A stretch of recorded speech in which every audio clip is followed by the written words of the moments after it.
Nous allons lire deux passages pour, et pour que Dieu puisse nous parler. Vraiment, je prie que la main de Dieu, vraiment, que ce moment soit un moment vraiment un moment de bénédiction, alléluia, que la puissance de Dieu, que la main de Dieu puisse nous parler, alléluia, que nous puissions recevoir des paroles, de vraies paroles, des paroles vraiment, que Dieu puisse nous parler de manière prophétique, qui puisse nous donner de la lumière, qui puisse vraiment, et pas seulement une parole qui fait tomber le voile, mais une parole également qui parle à nos cœurs, une parole vraiment qui va faire tomber à la fois le voile, les écailles de nos yeux, mais aussi va parler à nos cœurs pour que nous inclinons devant l'œuvre que Dieu est en train de faire dans nos vies, pour que nous discernions ce qu'il est en train de faire, que nous puissions aller à cette étape, aller à cette nouvelle étape où il nous appelle. Oui, nous sommes dans son champ, nous avons été moissonnés, il nous a broyés, nous sommes de la farine dans ses mains. Maintenant, il veut faire du pain avec nous. Nous sommes dans un processus avec Dieu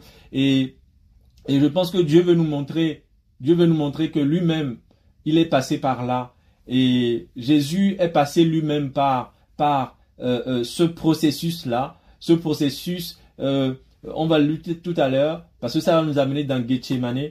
Et Gethsémane qui est un pressoir à huile. Jésus lui-même est passé par ce pressoir à huile pour que là on prend l'olive, on prend les olives, on les presse, on prend ces olives, on les presse et cette huile qui sort finalement, qui est l'expression de l'onction. Nous voulons l'onction, nous voulons cette onction-là qui peut être communiquée, qui peut être transmise aux autres, qui peut communiquer la vie aux autres. Eh bien, pour que cette onction-là sorte de nous, il faut que nous soyons broyés à Gethsémane. Il faut que nous soyons broyés dans le pressoir à huile jusqu'à ce que cette huile coule de nous. L'huile ne peut pas couler, l'huile est toujours retenue secret, est toujours retenue en fait un peu comme captive dans l'olive tant qu'on ne l'a pas pressée. Et il faut donc que nous soyons pressés et nous allons voir ce image-là de presser, c'est aussi ça. On va voir que Jésus va faire un lien avec la coupe et aussi c'est l'image du fait de malasser, comme ça, de travailler le pain, de travailler la farine avec l'eau pour en faire de la farine du pain. C'est tout cela se rapporte. On peut même penser aussi à l'argile qu'on travaille pour en faire un vase, comme Dieu dit, ce peuple, je voudrais que ce peuple soit comme de l'argile dans ma main, etc., etc. Donc, nous allons lire Matthieu chapitre 20. Matthieu chapitre 20. On va d'abord lire un passage là-bas qui va nous amener du coup dans le passage de Matthieu 26. Donc Matthieu chapitre 20 d'abord, au verset 20. Matthieu chapitre 20 au verset 20. Alléluia. Alléluia. C'est une question que l'Esprit nous posait ce midi, Dieu nous amenait à nous poser ce midi, si nous étions prêts à boire la coupe. Et on va voir que, en fait, Jésus a posé cette même question-là, effectivement, aux disciples, notamment à deux de ses disciples, dans Matthieu chapitre 20, je vais lire à partir du verset 20. Alors les fils de Zabdaï, donc Zébédée, s'approchèrent de Yeshua, dont les fils de Zébédée, c'est Jacques et Jean, d'accord? Jacques et Jean sont les fils de Zébédée. Et il est dit ici, alors, les fils de Zabdaï s'approchèrent de Yeshua avec leur mère. Elle s'inclina devant lui et lui demanda une faveur. Il lui dit, que veux-tu?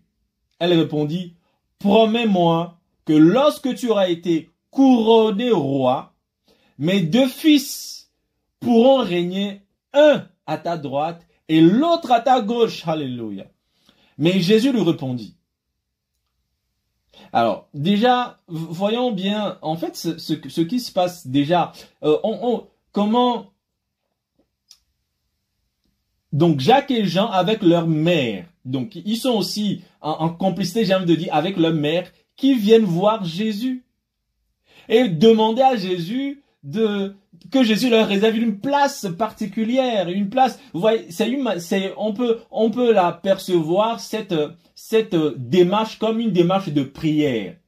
Donc la mère de Jacques et Jean, des filles de Zébédée ils viennent voir Jésus avec ses enfants et viennent prier Jésus. Je voudrais, Jésus, que demain, lorsque tu seras couronné roi, je veux que mes deux fils ici, que l'un soit à ta gauche et que l'autre soit à ta droite. Vous voyez comment, je ne sais pas si vous l'apercevez, mais ça c'est une prière tellement égoïste en fait. Cette prière, elle est tellement égoïste et c'est la prière que beaucoup aussi peuvent faire. On pense qu'à nous, comment peut-il venir, comment cette femme peut-elle venir et ne penser qu'à ses fils? Il ne pense qu'à ses fils. Je veux que mes fils aient la meilleure place, aient telle place. Et il vient tester pour que ses fils aient la meilleure place. Il ne se demande même pas si ses fils méritent vraiment d'être à la meilleure place. Qu'est-ce que ses fils ont fait pour avoir la meilleure place? Qu'a-t-il, elle, de spécial pour que ce soit ses fils qui aient la meilleure place auprès du Seigneur? Et donc, le Seigneur, malgré tout, va lui répondre. Il va dire, mais le Seigneur ne lui répond pas une réponse intéressante. Mais Yeshua lui répondit, vous ne savez pas ce que vous demandez. Vous voyez? Nous demandons parfois des choses, nous ne savons pas ce que nous demandons en fait. Nous demandons à servir Dieu, nous demandons à être telle chose, à être utilisé par Dieu, nous demandons à être prophète, nous demandons à faire telle chose, nous demandons à être utilisé par Dieu. Mais est-ce que nous savons ce que nous demandons en fait? Jésus dit ici en fait, là, écoute, dame, femme, tu ne sais pas ce que tu demandes pour tes enfants en fait. Parce que tu leur demandes quelque chose pour lequel il faut un prix. Tu leur demandes quelque chose qui n'est pas gratuit. Nous demandons parfois des choses, nous ne comprenons pas ce que nous demandons. Nous ne comprenons pas que si nous continuons à faire de telles prières, Dieu va nous amener, pour nous exaucer, Dieu va nous amener sur un chemin, en réalité, auquel nous ne voulons pas aller, en fait. Nous voulons être à la droite de Jésus. Nous voulons être à gauche de Jésus. Nous voulons être à côté de Jésus. Nous voulons porter le manteau de Jésus. Nous voulons que l'onction de Jésus coule sur nos vies. Nous voulons une bénédiction, une proximité, quelque chose qui se dégage. Nous voulons qu'on voit que nous sommes à côté de lui. Eh bien, les amis, voici la réponse que Jésus leur donne. Vous ne savez pas ce que vous demandez. Pouvez-vous boire la coupe que je vais boire? Alléluia. Il dit, vous demandez être à ma gauche, à ma droite? Vous savez ce que ça veut dire? Eh bien, est-ce que vous pouvez boire la coupe que je dois boire? Parce que pour que moi je sois assis là où je suis assis, il faudrait que je boive une coupe pour être assis là où je dois être assis. Et donc, si vous voulez être à ma droite et à ma gauche, est-ce que vous êtes prêts à boire la même coupe? Alléluia. Vous voulez être là où je suis. Sachez donc que j'ai dû boire une coupe pour être là où je suis assis. Et si vous voulez vous aussi être assis là où je suis assis, alléluia, vous devez aussi boire cette coupe. Voilà pourquoi Jésus, après avoir annoncé sa croix, il a dit à ses disciples, voici si quelqu'un veut me suivre, qu'il renonce à lui, mais qu'il se charge de sa croix. C'est ça, parce qu'il y a une coupe à boire, parce que moi-même, avant de m'asseoir là où je suis assis, j'ai dû porter une croix. Si toi aussi tu veux t'asseoir à mes côtés, alors tu vas devoir porter ta croix. Et dit, vous ne savez pas ce que vous demandez. Si vous saviez ce que exige votre demande, je pense que vous ne demanderiez même pas ça. Voilà pourquoi si beaucoup savaient ce que exige la consécration, ils ne demanderaient même pas à être utilisés par Dieu. S'ils savaient le chemin par lequel Dieu les ferait passer pour devenir prophètes, ils ne demanderaient même pas l'onction prophétique. S'ils savaient le chemin par lequel Dieu les fera passer pour devenir quelqu'un qui est en bénédiction à des nations, à des pauvres, à des misérables, partout, eh bien, ils ne demanderont pas ça.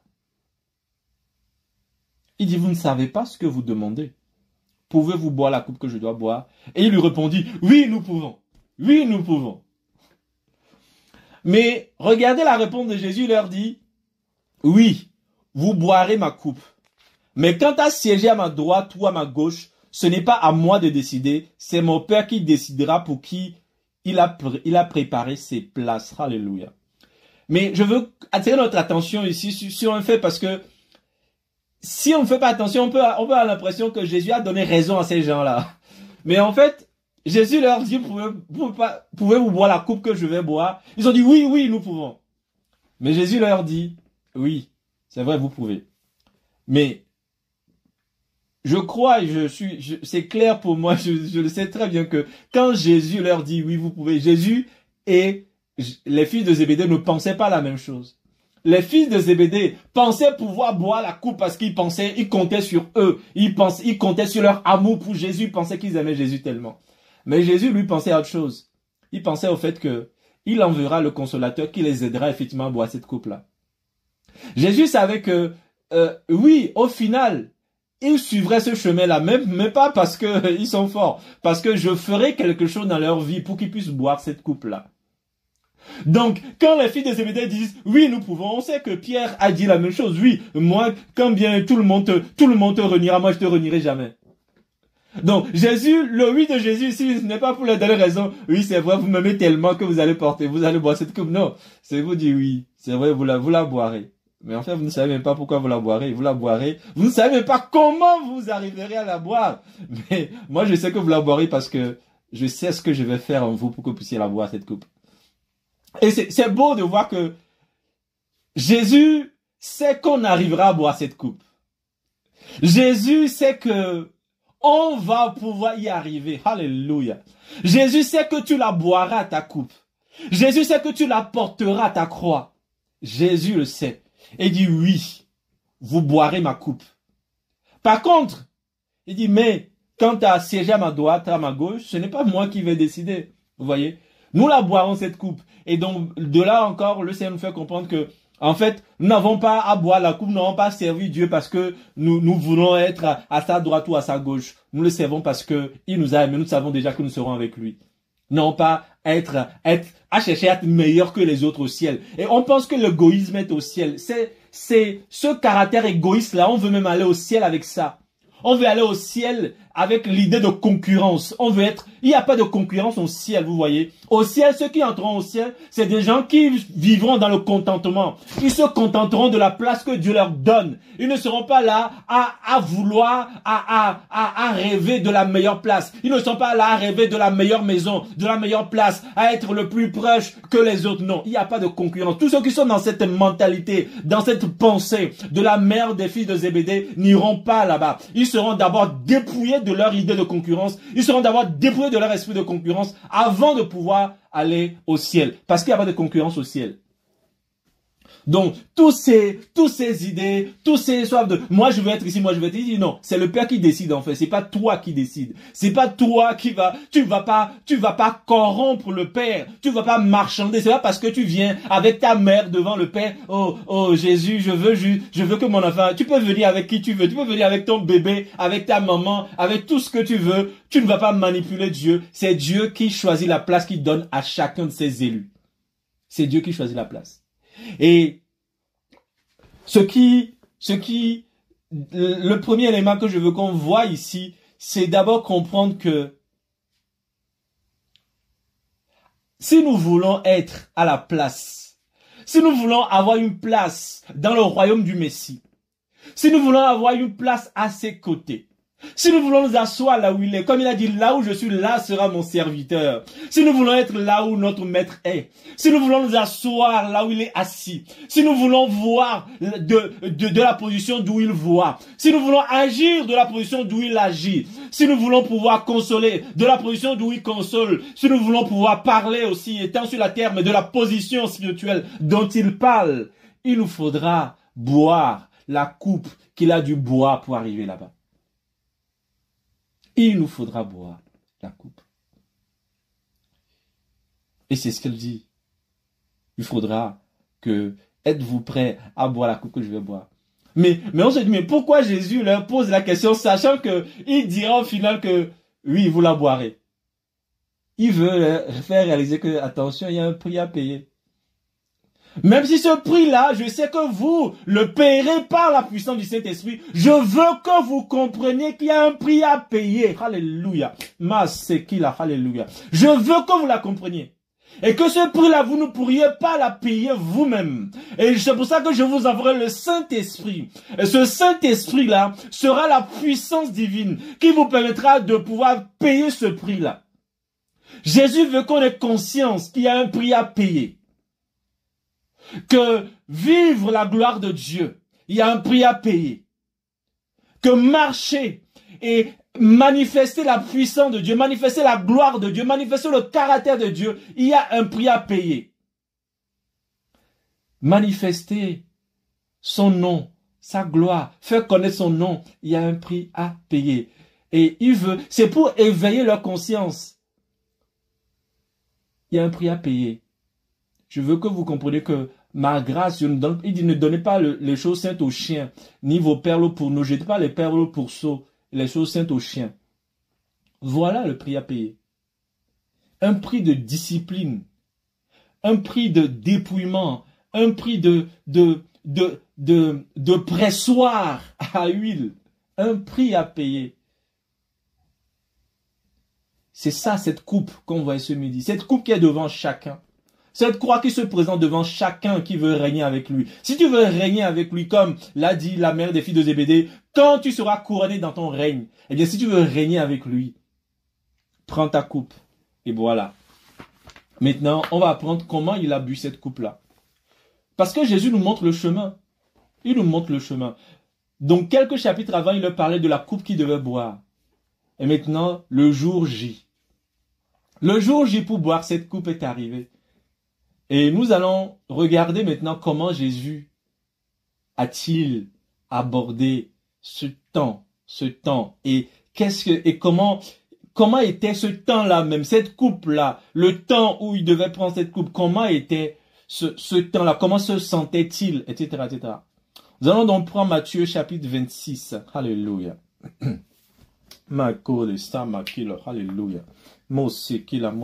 Alléluia. Matthieu chapitre 26. Alléluia. Verset 36. Alléluia. Alléluia. Alléluia. Alléluia. Alléluia. Matthieu chapitre 26, verset 36. Alléluia. Puis, Yeshua alla avec ses talmidim, ses disciples, donc dans un lieu appelé Gath Shemanim. Et leur dit, donc, Jésus prit ses disciples et il alla dans un lieu appelé Gethsémanim. Et il leur dit, asseyez-vous ici pendant que je vais là-bas pour prier. Asseyez-vous ici pendant que je vais là-bas pour prier. Il prit avec lui Céphas et les deux fils de Zébédée. Vous voyez, tout à l'heure, les deux fils les deux fils de Zébédée qui voulaient être l'un à sa gauche, l'autre à sa droite. Donc Jésus les a pris tous les deux avec Pierre. Il commença à ressentir du chagrin et de l'angoisse. Alléluia, alléluia, alléluia. Il commença à ressentir du chagrin et de l'angoisse. Et ce n'est pas tout, il leur dit, mon cœur est tellement rempli de tristesse que je pourrais en mourir. Waouh! Quelle déclaration de Jésus! La Bible dit qu'il commença à ressentir du chagrin et de l'angoisse devant donc cette coupe-là. Devant donc ce temps-là où la coupe s'était présentée devant lui. Il avait déjà conscience qu'il y aura une coupe. Mais voyez, ce n'est pas parce qu'on a conscience qu'il y aura une coupe que lorsque la coupe vient, on peut la boire facilement. Non. Même si Jésus savait déjà au verset 20, au chapitre 20 tout à l'heure, lui, mais il a annoncé que je dois boire une coupe il y a une coupe que je dois boire pour entrer dans mon règne. Donc lui-même, il est conscient de cette coupe-là qu'il doit boire. Mais regardez, lorsque le jour J, le D-Day, comme disent les Anglais, lorsque le jour J est arrivé, lorsque l'heure est arrivée pour qu'il soit face à cette coupe-là, eh bien les amis, regardez, la Bible dit que il commença à ressentir du chagrin et de l'angoisse. Alléluia. Mes amis, c'est tellement beau et tellement encourageant de voir que la Bible nous a présenté Jésus comme quelqu'un qui ne ressent pas les choses que nous ressentons. La Bible dit parce qu'il est venu en aide à des hommes comme nous. Il est passé, il s'est fait homme comme nous pour pouvoir aussi expérimenter ce que c'est que le chagrin et l'angoisse. Le chagrin et l'angoisse. Et dit, mon cœur tellement rempli de tristesse, il a expérimenté la tristesse, que je pourrais en mourir. Waouh! Je ne sais pas si toi tu as déjà rencontré une tristesse au point d'en mourir. Le Père a fait passer le Fils dans un endroit, dans un creuset, dans un temps où le Fils qui était rempli du Saint-Esprit, il a pu confesser de sa bouche qu'il est rempli de chagrin et de tristesse, au point qu'il pourrait en mourir. Alléluia. Tu vois que Jésus ne te reproche pas le fait que le chagrin arrive dans ton cœur. Ça arrivera. Jésus ne te reproche pas le fait que la tristesse vienne dans ton cœur devant une coupe. Ça arrivera. Mais justement, ce pourquoi Dieu nous amène ici, c'est pour que nous comprenions comment il a affronté ce temps. Comment l'a-t-il affronté? Le chagrin est arrivé, l'angoisse est arrivée jusqu'à en mourir. Mais regardez ce qu'il a choisi de faire. Il dit, restez ici et veillez avec moi. Restez ici et veillez avec moi. Allant un peu plus loin, il est allé un peu plus loin. Alléluia. Pour se retrouver seul, il tomba face contre terre et pria. Mon Père, s'il est possible que cette coupe passe loin de moi, s'il est possible que cette coupe, que je savais pourtant que je devais boire, cette coupe que j'ai annoncée à mes disciples déjà, quelques chapitres plus loin, s'il est possible que cette coupe-là, que tu m'avais déjà annoncé, c'est pourquoi j'ai quitté le ciel pour venir sur la terre, cette coupe est là maintenant, le jour J, l'heure H est là pour la boire. Mais si elle peut, s'il est possible que cette coupe passe loin de moi, cependant, non pas ce que je veux, mais ce que tu veux. Pendant que la coupe se présentait, pendant qu'il devait boire cette coupe-là, Jésus s'est éloigné. Mes amis, il y a des temps où il faut s'éloigner pour rester seul. Même si on a invité d'autres à nous soutenir, même si on a demandé à d'autres de nous soutenir, il faut savoir se tenir seul. Parce que ta coupe, c'est ta coupe. Ce n'est pas ma coupe. Il y a des temps, il y a des moments, il y a des situations où il faut à un moment donné que tu en aies marre et que tu changes de position, que tu cherches à te rapprocher de lui, à te tenir devant lui. Seul. Seul. Pourtant, il les a invités. Pourtant, c'est lui qui les a demandé, venez me soutenir. Mais il s'est éloigné. Parce que là, il a besoin de déverser son cœur.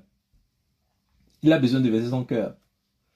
Vous voyez, Jésus, je ne sais pas comment les disciples réagiraient. Si les disciples, ce jour-là, comme ça, ils vont dire, mais attends, on n'a jamais vu notre maître trembler. C'est la première fois qu'on le voit hésiter devant une situation. Le maître, pour une fois, va demander au Père s'il est possible que ces coupes passent loin de moi. Cependant, non pas ce que je veux, mais ce que tu veux. Bien. C'est pas tout. Verset 40. Il revint ensuite vers les Talmidim, c'est les disciples, et les trouva en train de dormir. Vous voyez. C'est ce que je vous dis. Il y a des combats dans lesquels, mes amis, vous n'avez pas...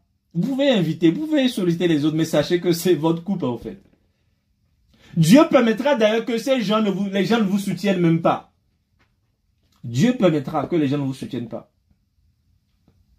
Parce que c'est votre coupe. Il est venu les trouver endormis. Vous voyez qu'il y a des temps où personne ne peut nous venir en aide. Personne ne peut intercéder pour nous. Nous devons nous-mêmes rester à la brèche pour nous. Non pas ce que je veux. Et verset 20, il revint vers les Talmidim et les trouva en train de dormir. Il dit à Képhas, est-ce vous si faible que vous n'avez même pas pu veiller une heure avec moi, une seule heure avec le maître? Ils n'ont pas pu. La seule fois où le maître les demande de le soutenir, ils n'ont pas pu le soutenir. Ils n'ont pas pu. S'ils n'ont pas pu soutenir le Messie, Tu penses que toi, il y a des gens qui vont pouvoir honorer, pouvoir te soutenir fidèlement dans tes temps difficiles? Si Jésus, qui a fait autant de bien aux gens, autant de bien à ses disciples n'ont pas pu le soutenir devant sa coupe, tu penses que moi, je ne te promets pas une fidélité dans mon soutien? Je ne peux pas, parce que je suis pas mieux que Pierre et Céphas et compagnie. Il y a des temps où chacun doit comprendre. Et ne pas, il ne s'agit pas ne pas en vouloir aux hommes, mais savoir que cette coupe-là, c'est ma coupe, Seigneur. Je regarde à toi. Je sais que j'ai appelé les frères et les sœurs à me soutenir. S'ils me soutiennent, gloire à Dieu, mais Seigneur, je sais que cette coupe, c'est entre toi et moi. Ils n'ont pas pu le soutenir. Et il dit, êtes-vous si faible, que même 1 heure avec moi, vous ne pouvez pas. Il leur dit encore, verset 40, restez éveillés et priez afin que vous ne tombiez dans l'épreuve. Tu vois, regardez comment c'est beau. Jésus ne leur dit même pas, priez encore pour me soutenir. Il dit, mais priez déjà pour vous-même, parce que déjà, ce qui se passe là dans ma vie, vous avez intérêt à prier pour vous, parce que si vous êtes à mes côtés, ça peut vous impacter aussi, en fait. Parce que vous êtes à mes côtés, et donc celui qui me cherche, celui qui me poursuit, je suis dans un combat, donc vous êtes aussi concerné par ce combat. Il dit, priez pour que vous ne tombiez pas en tentation, pour vous-même. Et l'esprit, et il dit donc l'esprit est bien disposé, mais la chair est faible. Verset 42, il s'en alla une deuxième fois pour prier et dit, mon père, si cette coupe ne peut passer sans que je la boive, que ta volonté soit faite. Il les trouva à nouveau en train de dormir et leurs paupières étaient lourdes. Verset 44, il les quitta de nouveau pour prier une troisième fois et il dit les mêmes paroles. Puis il revint vers cet Talmidim et il leur dit, désormais, vous pouvez dormir et prendre du repos.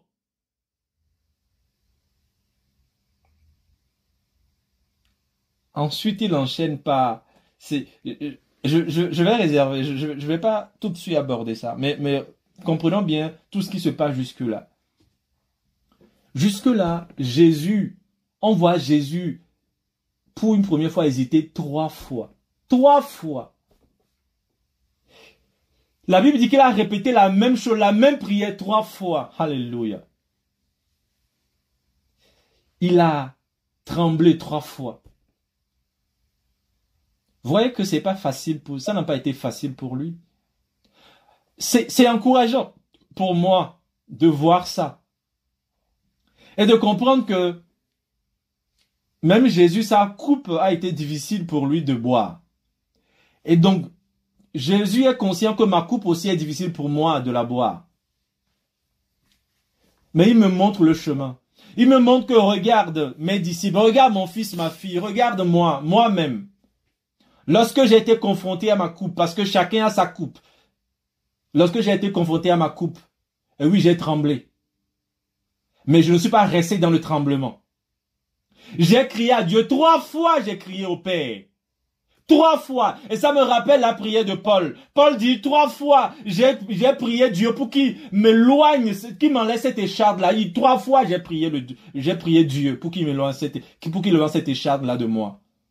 Mais il m'a répondu, ma gloire te suffit, ma grâce te suffit parce que ma puissance s'accomplit dans la faiblesse. Jésus ici a aussi prié 3 fois.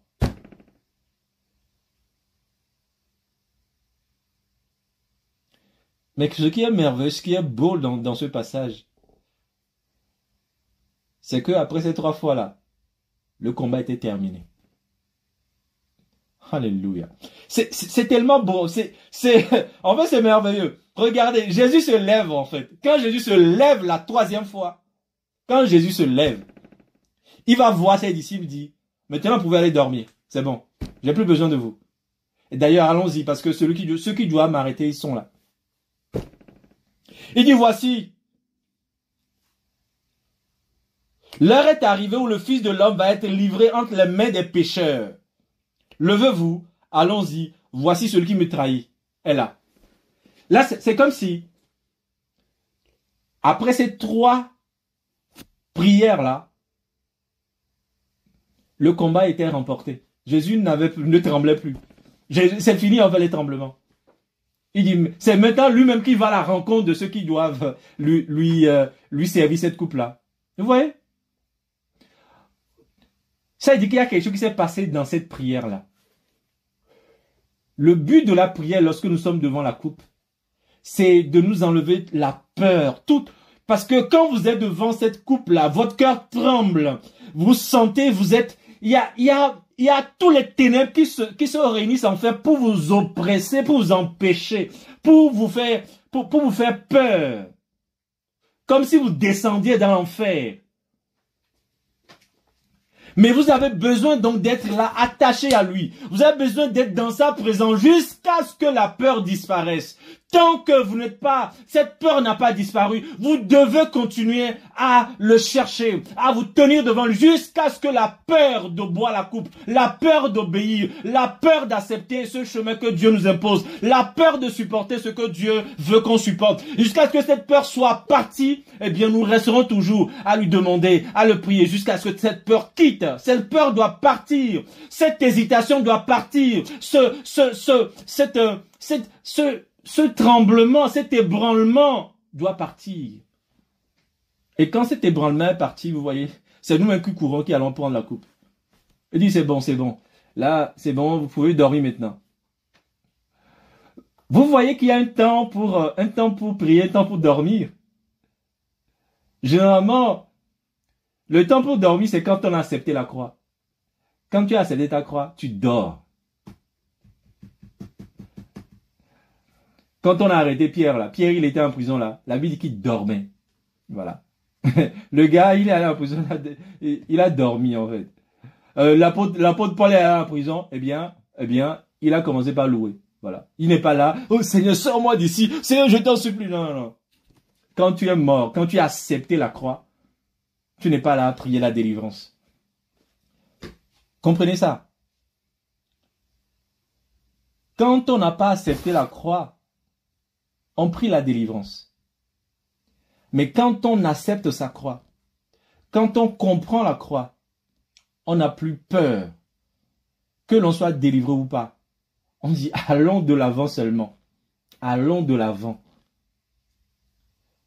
Parce que la délivrance la plus importante, c'est la délivrance de la peur. La délivrance de l'incrédulité. Et quand Jésus est sorti de cette prière-là, le combat était terminé. Il dit maintenant, mes amis, dormez. Est-ce qu'il nous arrive d'entendre Dieu nous dire, dors mon fils, dors ma fille? Est-ce que nous avons déjà entendu Dieu nous dire, dors? Arrête de prier, va dormir un peu.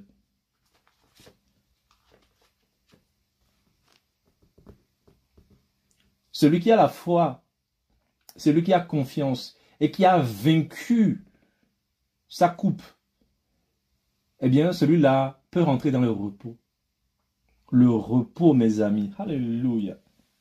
Le repos.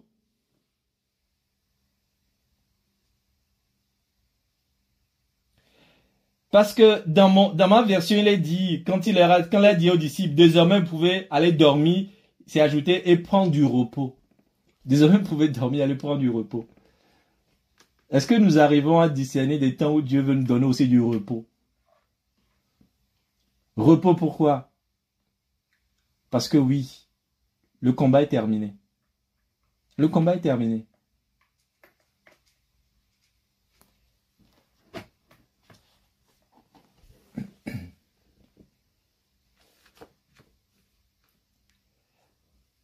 Par ce chemin-là, le Messie nous montre, si vous arrive d'avoir peur, si vous arrive d'avoir peur d'obéir, si vous arrive d'avoir peur parce que Dieu vous invite à quelque chose qui quand même fait trembler, si ça vous arrive, c'est normal que ça vous fasse trembler.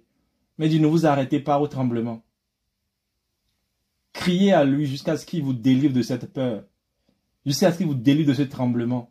Et que vous puissiez sortir de votre prière, que vous puissiez prendre votre femme, votre enfant, vous puissiez prendre votre mari, vous puissiez appeler vos enfants et dire c'est bon, écoutez les enfants, allons-y. Que vous puissiez prendre l'assemblée, que vous puissiez prendre vos frères, vos soeurs, ceux qui sont autour de vous, et que vous puissiez dire aux gens qui sont à côté de vous, dire c'est bon, oublions ça, allons de l'avant, c'est pas grave.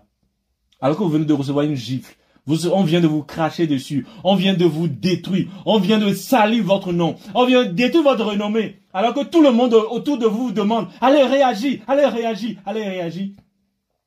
Tu te tiens devant Dieu jusqu'à ce que tu dises, c'est bon les amis, je ne réagirai pas, allons-y. Continuons notre route.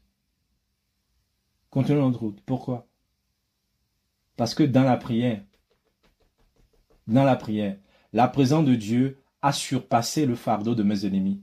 La présence de Dieu a surpassé l'oppression de mes ennemis.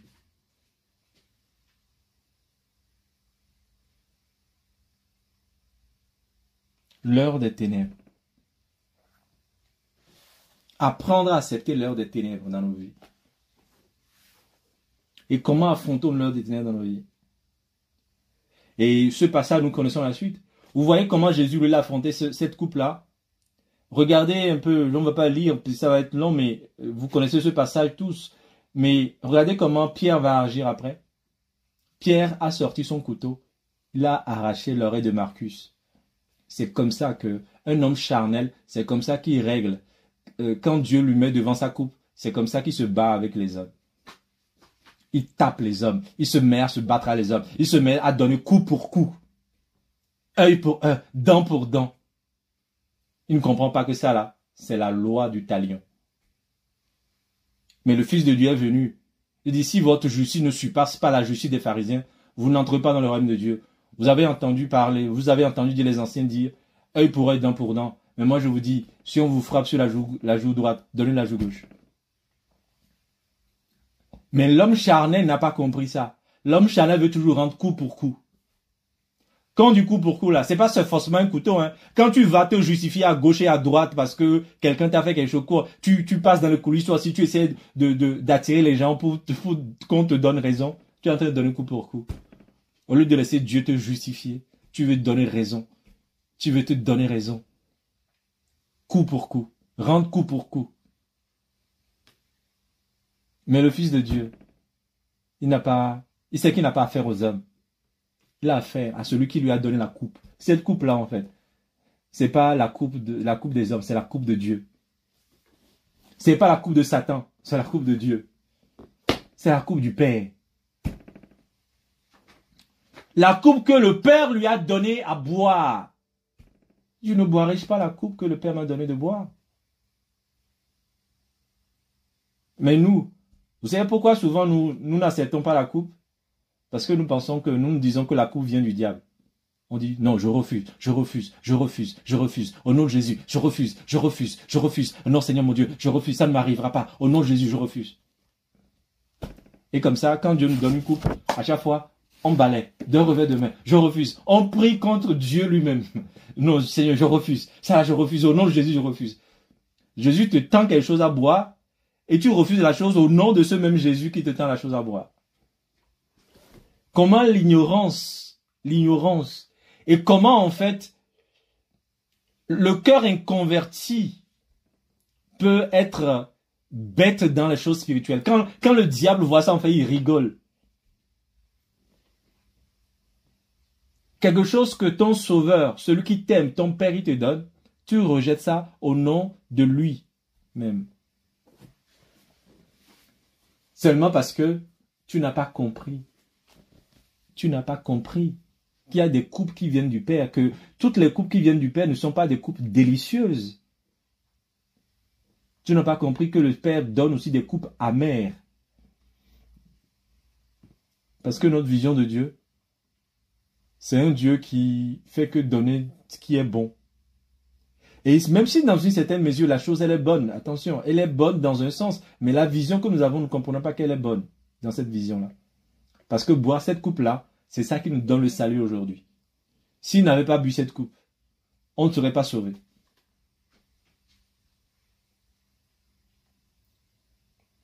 Le pressoir à huile. Et donc, ce n'est pas, c'est tout un symbole, même le lieu même où se passe cet événement-là. Cet événement se passe à un lieu qu'on appelle Gethsémani. Le pressoir à huile. Nous voulons l'onction de Dieu. Il va falloir que sous la pression des hommes, sous la pression de la chair, sous la pression de ton conjoint, de celui qui est à côté de toi, sous la pression de l'église, sous la pression de tes parents, sous la pression de ceux qui t'aiment, tu puisses renoncer à ce qu'il veut que tu fasses. sous la pression du monde entier, sous la pression de tes disciples, la pression de ceux qui te conduisent, la pression tout autour, la pression. Il va falloir que sous cette pression-là, tu puisses faire et faire seulement la volonté du Père. Pourquoi il devait se retirer pour aller prier le Père? 3 fois il priait le Père. S'il était resté devant ses disciples-là, ils vont faire que lui dire, non, ça ne t'arrivera pas, non, tu ne feras pas ça, non, il faut qu'on quitte ici. Ils vont chercher à lui donner des stratégies de fuite. Si ton cœur n'a pas encore accepté la croix, ne va pas en parler aux gens. Si ton cœur n'a pas accepté la croix, ne va pas en parler aux gens, parce qu'ils vont te dissuader. Et comme toi-même, tu n'as pas encore un cœur affermi, tu risques de suivre ce que les hommes te demandent de faire. Si ton cœur n'a pas accepté la croix, arrête d'en parler aux gens. Arrête de dire aux gens ce que Dieu te demande de faire. Si ton cœur ne l'a pas encore accepté.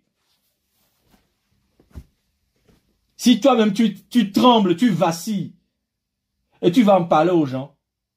Les gens là, qui disent qu'ils t'aiment, eux tout ce qu'ils veulent, c'est te préserver. Ils ne veulent pas qu'un problème t'arrive, ils ne veulent pas que tu verses une larme, ils ne veulent pas que quoi que ce soit t'arrive. Parce qu'ils sont charnels, parce que leur amour est charnel. Parce que leur amour est charnel. Le véritable amour, l'amour du Père, qui est le véritable amour, lui voit au-delà de ses larmes, il voit au-delà de ses pressoirs, il voit au-delà. Son amour est bâti sur la vérité. Son amour est bâti sur sa préscience. Il sait que au travers de ce pressoir, quand il sortira de ce pressoir à huile, eh bien mon onction reposera sur lui. Ma puissance reposera sur lui. L'onction qui me demande depuis des années, eh bien reposera sur lui. L'onction qui me demande dans les prières, dans les jeûnes, dans les nuits, eh bien cette onction-là lui viendra au travers de cette épreuve. L'onction ne lui viendra pas dans la prière. L'onction ne lui viendra pas dans le jeûne. L'onction lui viendra dans l'épreuve, dans l'acceptation de ma croix. L'onction lui viendra sous l'oppression, dans la capacité à tenir ferme sous l'oppression. C'est ça qui donne l'onction. C'est l'épreuve qui ont. C'est l'épreuve qui ont. Ce n'est rien d'autre qui ont. C'est l'épreuve qui ont les serviteurs de Dieu. Alléluia. Mose qui masala, alléluia. Ma kelibasala, alléluia. C'est l'épreuve du Saint-Esprit qui ont. C'est quand le Seigneur t'amène dans le désert, celui qui t'amène dans le pressoir à huile, lorsque tu es oppressé, lorsque tu es sous oppression, c'est ça qui met l'onction sur toi. C'est ça qui fait couler l'onction sur toi. Alléluia. C'est ça la coupe à boire. C'est ça le prix à payer. Vous voyez? Ça ne dépend pas de celui qui prie plus. Ça ne dépend pas de celui qui jeûne plus. Mais ça dépend de celui qui comprend et discerne les invitations à la croix. De celui qui comprend ses Gethsemane. Et quand il voit le Gethsemane, il voit la coupe arriver. Eh bien, il se réfugie. Il se réfugie auprès du Père. Et il demande, Seigneur, cette fois-ci, je veux que tu me tiennes debout. Je veux que tu m'aides à avoir un cœur ferme. Aide-moi à avoir un cœur ferme. Un cœur fidèle. Je t'en supplie, Seigneur. Je sens que j'écroule. Ne me laisse pas m'écrouler. Je sens l'oppression, je sens les loups, je sens les principautés, je sens les dominations, je sens les puissants de l'air m'envahir. Oh mon Dieu, garde-moi fidèle. Alléluia. Mo kelima selikama. Alléluia. Oh, le pressoir à huile. C'est de là que vient l'onction. La véritable onction, je dis. Pas une onction qui est volée. Pas une onction qui vient de la sorcellerie. Pas une onction qui vient de la magie. Pas une onction qui vient parce que quelqu'un t'a imposé les mains. Mais une onction qui vient parce que tu es passé sous le pressoir à huile. Tu es passé par ton Gethsemane. Tu es passé par là où tu as dit, tu as écouté Dieu. Quand il t'a demandé de fermer ta bouche, tu as fermé ta bouche. Lorsque tu as été victime d'injustice, tu as accepté de souffrir injustement. Tu as accepté d'être oppressé. Mais sans rien dire, parce qu'il dit, il est bon d'attendre le secours de l'Éternel en gardant le silence. Tu as accepté de garder le silence, même si tu as eu raison, même si tu as eu raison, tu as accepté de garder le silence, même si on s'est moqué de toi, tu as accepté de continuer ta route, même si on t'a blessé, même si on t'a violé, tu as accepté de continuer la route avec lui, tu as accepté de le suivre, tu as accepté de pardonner, tu as accepté de pardonner à tes persécuteurs, tu as accepté de prier pour ceux qui te persécutent, tu as accepté d'intercéder pour tes ennemis. C'est là que vient l'huile, c'est de là que vient l'huile. L'huile vient par là. C'est là la coupe qui t'apporte l'huile. Alléluia. C'est de là que vient l'onction de Dieu. C'est ça, la véritable onction. Une onction authentique. pas une onction qui manipule, pas une onction qui exagère, une onction qui est vraie. Une onction qui est vraie. Parce qu'elle coule, elle découle d'une communion avec la coupe que Dieu donne. La coupe. C'est pas une onction achetée. C'est pas une onction volée. C'est une onction qui est venue de l'extraction. Alléluia. Et c'est cette onction-là que Dieu veut nous donner. C'est pour ça qu'il nous amène dans le Gethsémani, dans le pressoir à huile. Il nous amène dans ce pressoir à huile.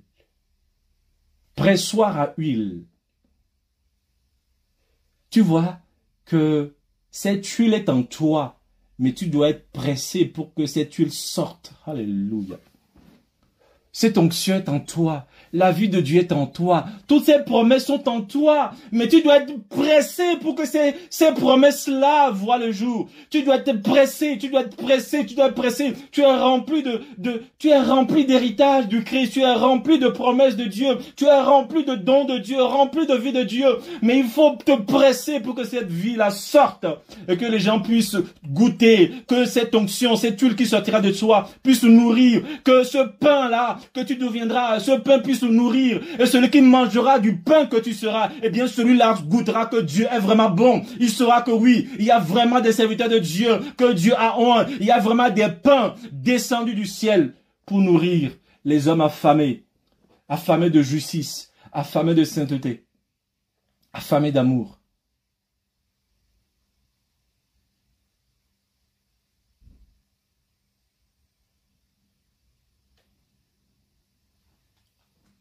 Et c'est ce qu'il veut faire de nous.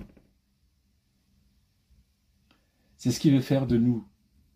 Il nous montre le chemin par lequel nous devons passer pour être là où il est. Être là où il est. Être dans l'autorité où il est. Être dans le droit où il est. Être dans la justice où il est. Il nous faut passer par le chemin par lequel il est passé et boire la coupe qu'il a bu. Traverser le Gethsémani. Mais il veut surtout qu'on l'appelle, qu'on l'invoque. Qu'on l'invoque 3 fois, qu'on l'invoque. Jusqu'à ce qu'on soit délivré. Délivré de la peur de cette coupe-là. Et quand on est délivré, eh bien on peut dire, allons-y. Allons-y. Allons affronter cette ténèbre-là. Allons affronter ce temps de ténèbres. Descendons dans telle ville, descendons dans telle famille. Oui, déménageons comme Dieu l'a dit.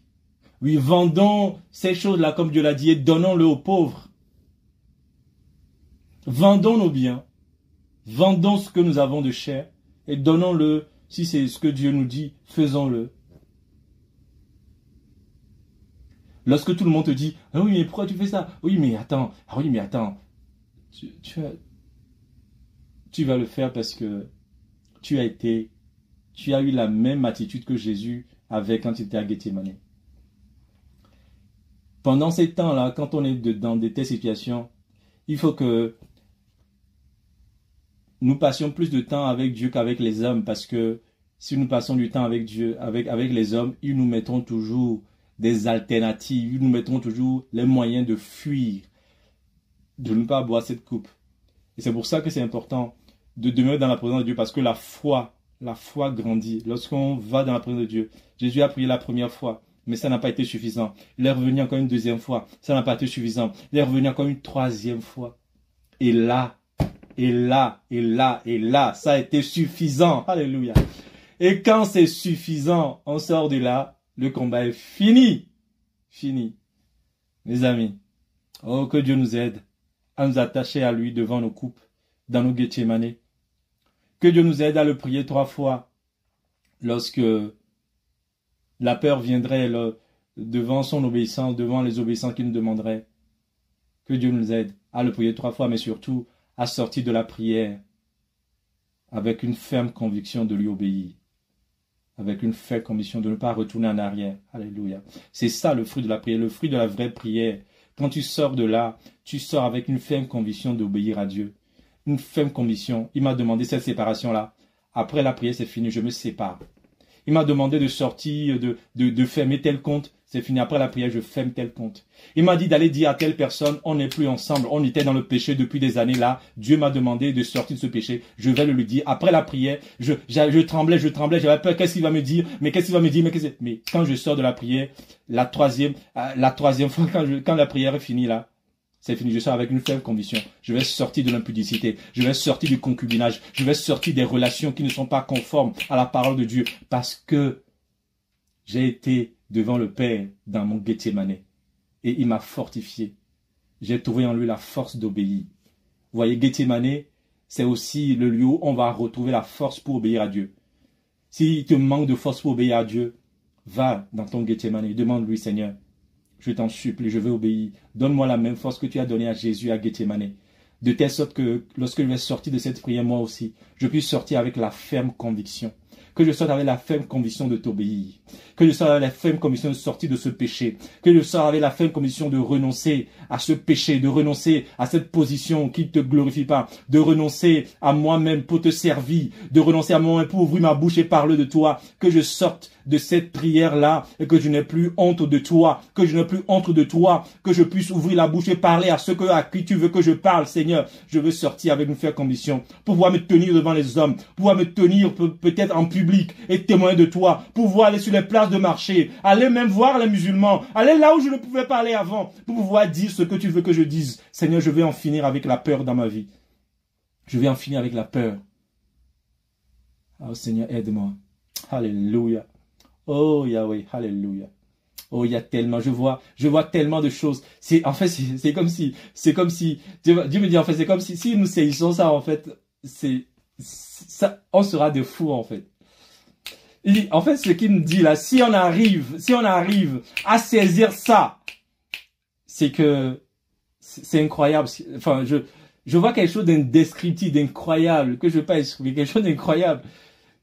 Si on arrive à chercher Dieu pour qu'il nous libère de toutes nos peurs là, c'est fou ce qui va se passer. C'est fou ce qui va se passer.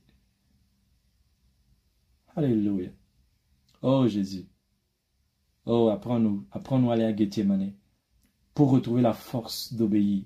Le lieu où on retrouve la force d'obéir. Le lieu d'où, lorsqu'on sort de ce lieu, on sort avec une ferme conviction d'obéir à Dieu. Seigneur, donne-nous cette ferme conviction. Alléluia. Alléluia. Oh mon Dieu. Tu peux, là où tu es, commencer vraiment pas baisser la tête, le prier. Lui demander, Seigneur, oui. Toi, tu sais ce qui te fait peur aujourd'hui pour avancer avec lui, pour lui obéir. Tu sais les choses qu'il te demande et auxquelles tu n'obéis pas encore. Souviens-toi, Jésus, ça n'a pas été facile pour lui. Il a dû prier le Père 3 fois pour que le Père puisse lui donner la paix et la conviction de boire cette coupe. Alors dis-lui, Seigneur, alléluia. Seigneur, tu sais que j'ai peur. Seigneur, tu sais comme j'ai peur de ce qu'on me dira. J'ai peur de comment telle personne va le prendre. J'ai peur de comment les gens vont me voir. J'ai peur de ce qu'on va dire sur moi, Seigneur mon Dieu. Alléluia, j'ai peur, Seigneur. Mais Seigneur, je veux que tu me donnes la conviction de t'obéir. Je veux que tu me remplisses de conviction. Alléluia, alléluia, alléluia.